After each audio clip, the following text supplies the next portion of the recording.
Wow guys, 2 weeks lang itong mga upo ko. Ayan oh. Ilang peraso na din siya. Remember guys, bago kami umalis para magbakasyon, is 2 dangka lang ito oh. Ganyan lang siya oh. 1, 2. Ngayon oh, ang haba at ang laki na niya. O diba? Grabe. Ilang peraso na siya guys. O 4. 4 na siya sabay-sabay oh.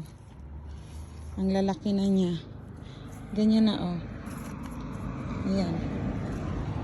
Tapos meron na ding isa dito oh. Oh, 'di ba? Wow. So yun lang guys. I'm so happy. Ang ganda, ang lalaki na ng upo ko. And mas lalo pa yan siyang lalaki.